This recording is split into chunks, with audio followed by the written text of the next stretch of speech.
बच्चों नमस्कार, आप सभी का स्वागत है आज की इस वीडियो में। ये वीडियो रहेगा हिंदी साहित्य का 50 क्वेश्चंस इंपॉर्टेंट होंगे। किसी भी ऐसी परीक्षा की तैयारी कर रहे हो जिसमें हिंदी साहित्य से प्रश्न आते हैं, इस वीडियो को शुरुआत से अंत तक देखिएगा। मॉक टेस्ट के तरीके से हल करिए, चेक करिए 50 क्वेश्चंस में आप कितने प्रश्नों का आंसर ठीक से कर पाते हैं।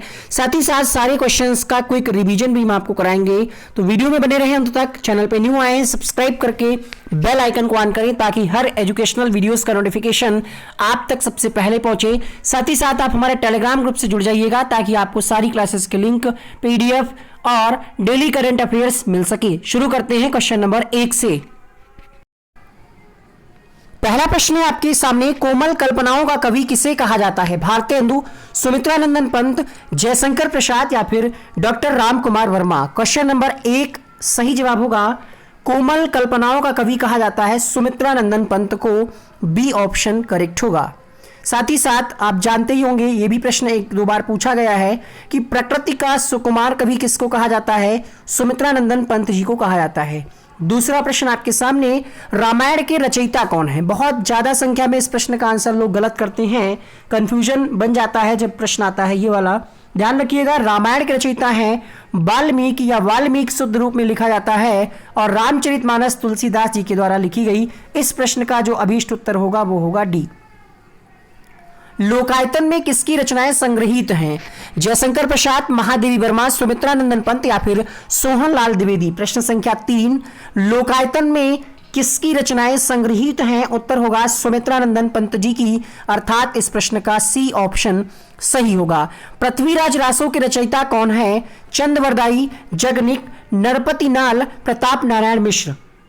प्रश्न संख्या 4 आपके सामने, पृथ्वीराज रासो चंद्रवरदाई, पृथ्वीराज रासो के रचयिता कौन है? चंद्रवरदाई है, पहला ऑप्शन यहां पर करेक्ट होगा। गीत गोविंद की भाषा क्या है? हिंदी, संस्कृत, मैथिली या फिर अवधी?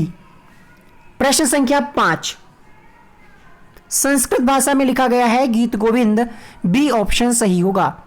हरिवंश राय बच्चन ने निम्नलिखित में से कौन सी पुस्तक नहीं लिखी? मधुशाला, मधुबाला, मधुकलश, मधुघट? क्वेश्चन नंबर 6, मधुघट जो है ये हरिवंश राय बच्चन ने नहीं लिखी, बाकी मधुशाला, मधुबाला और मधुकलश ये हरिवंश राय बच्चन जी की प्रमुख रचनाओं में से एक है। निम्नलिखित में से कौन सा उपन्यास मुंशी प्रेमचंद जी का नहीं है? क्वेश्चन नंबर 7,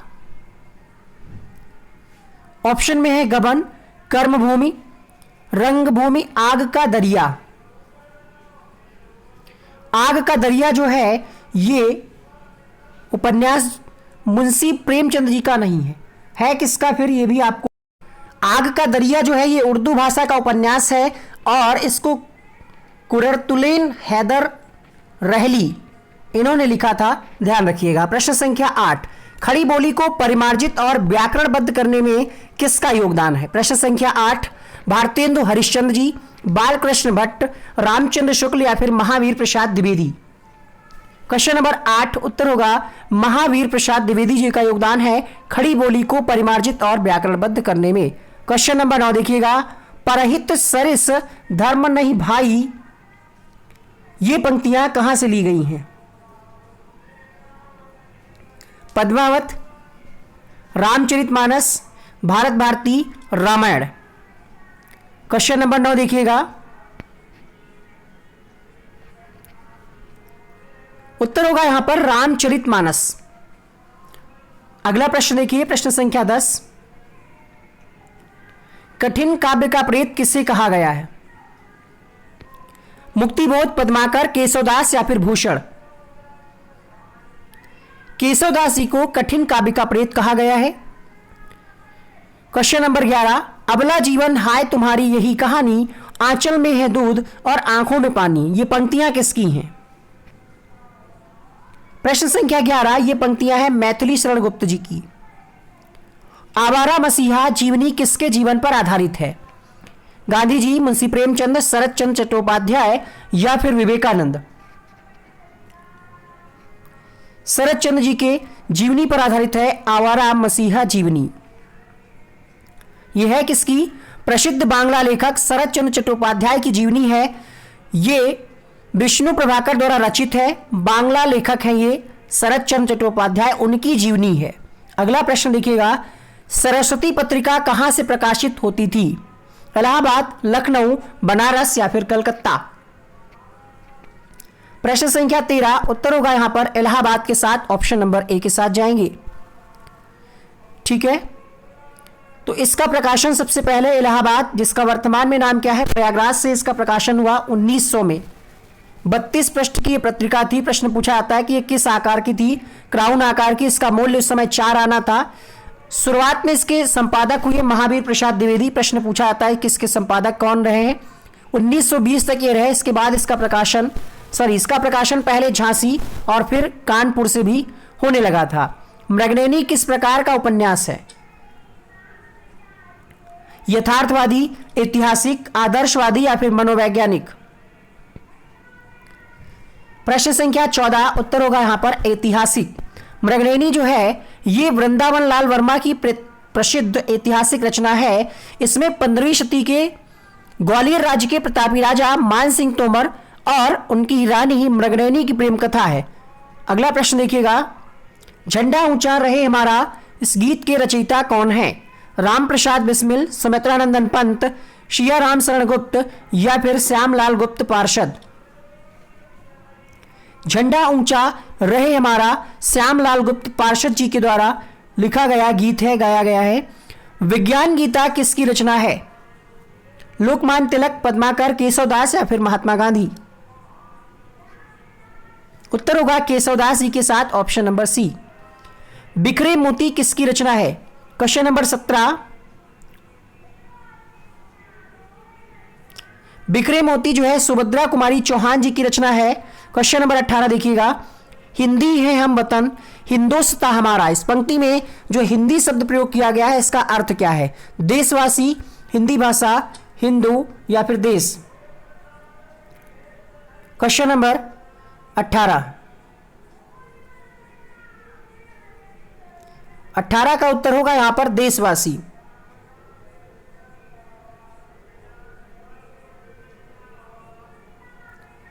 अगला प्रश्न देखिएगा, क्वेश्चन नंबर 19, जागो फिर एक बार शीर्षक कविता को आप क्या कहेंगे?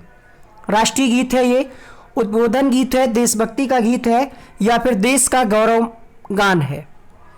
19वां प्रश्न देखिएगा, क्वेश्चन नंबर 19 आपके सामने। उत्तर होगा यहां पर जागो फिर एक बार, जो शीर्षक से लिखा गया गीत है, कविता है, ये उद्बोधन गीत है और ये किसके द्वारा लिखा गया है? देखिएगा यहां पर क्वेश्चन नंबर 19 के लिए ये रचयिता इसके कौन है? सूर्यकांत त्रिपाठी निराला जी हैं। अगला प्रश्न देखिए, पत्थर तोड़ती महिला को कवि ने कहां देखा था? बनारस में, इलाहाबाद में, वाराणसी में, दिल्ली में? प्रश्न संख्या 20 उत्तर होगा यहां पर इलाहाबाद में। अगला प्रश्न देखिएगा, महादेवी वर्मा प्रियतम विरह के दुख को कैसे मिटाना चाहती हैं? दुख बांट करके, सबको सुखी बना करके, अपने को मिटा करके, अज्ञात प्रीतम से मिल करके?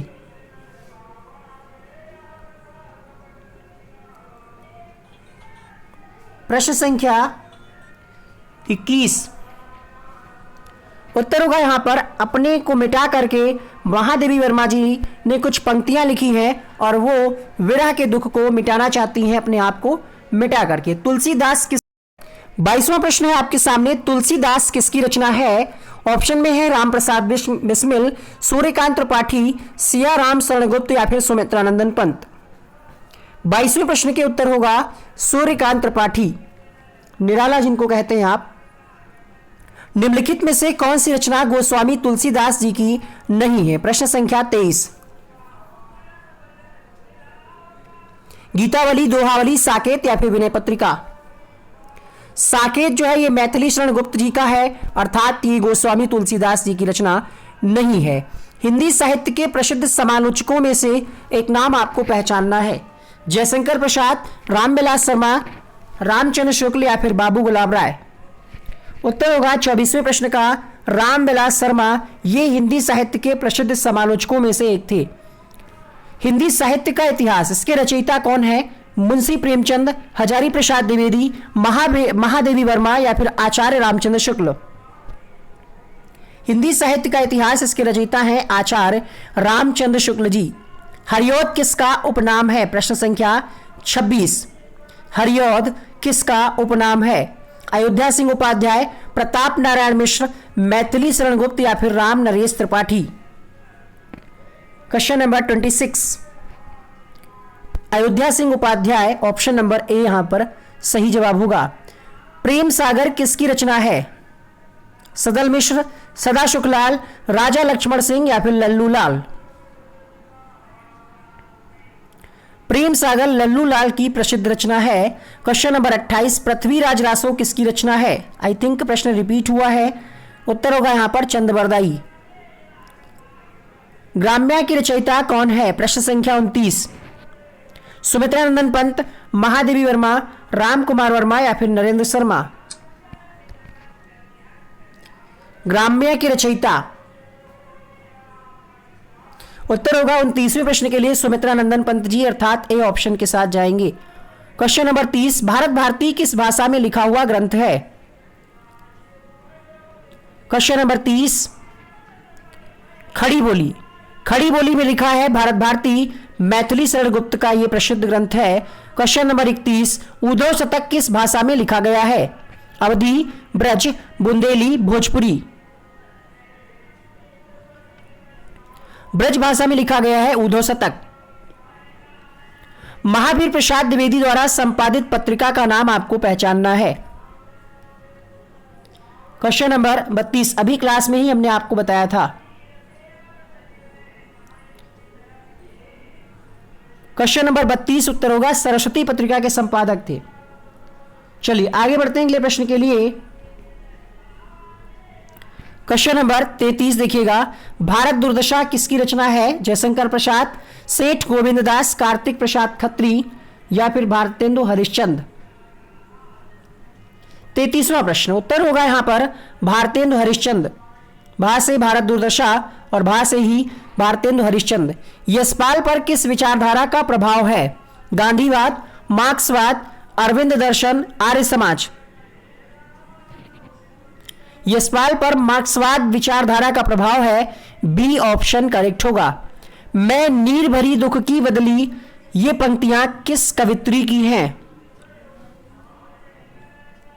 क्वेश्चन नंबर 35 उत्तर होगा महादेवी वर्मा की ये पंक्तियां हैं। साहित्य लहरी किसकी है? ये तुलसीदास, सूरदास, नंददास, महादेवी वर्मा। उत्तर होगा यहां पर सूरदास जी के साथ option number B. Barvai Ramayan किसकी रचना है? प्रश्न संख्या 37। तुलसीदास की, गोस्वामी तुलसीदास की रचना है बरवे रामायण। पैरों में पख बांधकर किसकी रचना है? हमें पता है बहुत सारे प्रश्न के उत्तर आपके गलत हुए होंगे, तो एक बार हम रिवीजन कराएंगे ताकि आपको सारे प्रश्न याद हो जाएं। यहां पर आंसर जाएगा ऑप्शन नंबर ए के साथ। 38 प्रश्न आप पढ़ चुके हैं। क्लास अगर आपको अच्छी लगी हो तो एक बार लाइक करिएगा और सिर्फ आप 2 लोगों को शेयर कर दीजिएगा। 2-2 करके आप शेयर करेंगे तो काफी ज्यादा लोगों तक इस वीडियो तक आप पहुंचा सकते हैं, इस वीडियो को आप पहुंचा सकते हैं। 39 का डी सही होगा। एकमात्र रचना थी इनकी बिहारी सही। हिंदी है हम वतन, हिंदुस्तान हमारा। इस गीत के रचनाकार कौन है? प्रश्न संख्या 40। उत्तर होगा यहां पर मोहम्मद इकबाल। इसको राष्ट्रीय गीत का दर्जा भी प्राप्त है। मोहम्मद इकबाल के द्वारा इसको 1905 में लिखा गया और सबसे पहले सरकारी कॉलेज लाहौर में इसको पढ़ करके सुनाया गया था। Question number 41। भारतेंदु की कर्मभूमि है, मतलब भारतेंदु का संबंध किस जिले से है? क्वेश्चन नंबर 41 उत्तर होगा काशी यानी बनारस से है। निम्नलिखित में से सूरदास की कौन सी रचना नहीं है? प्रश्न संख्या 42।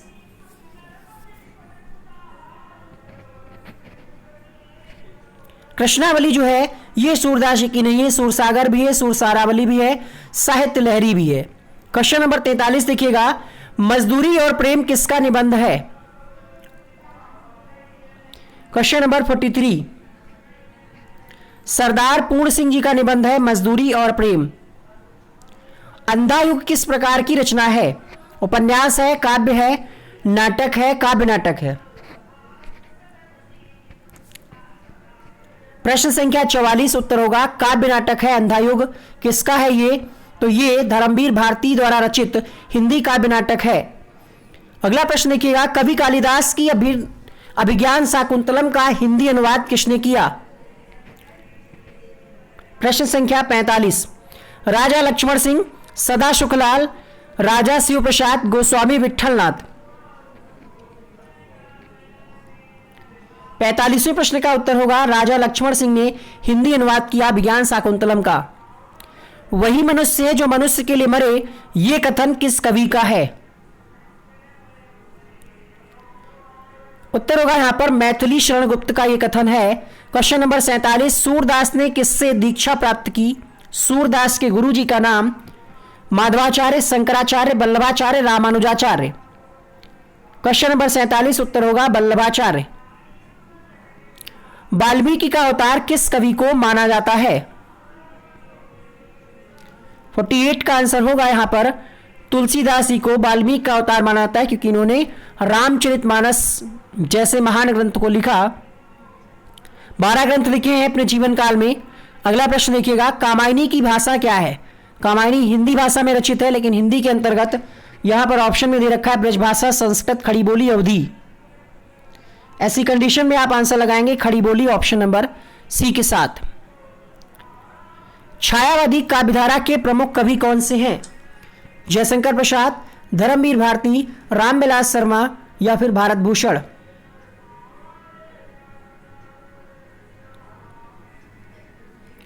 क्वेश्चन नंबर 50 उत्तर होगा यहां पर जयशंकर प्रसाद जी के साथ, ऑप्शन नंबर ए यहां पर करेक्ट होगा। एक प्रश्न आपके लिए होम, सारे प्रश्न का आपको रिवीजन कराया जाएगा, जिससे क्या होगा जो भी प्रश्न आप पहली बार में गलत किए हैं वो सारे प्रश्न आपको याद हो जाएंगे। तो म्यूजिक लगा है, बहुत आराम से आप इसको एंजॉय के साथ रिवीजन कर सकते हैं। अगर आपको म्यूजिक नहीं पसंद आ रहा है तो वॉल्यूम ऑफ करके आप इस वीडियो को आनंद के साथ पढ़ें। शुरू करते हैं।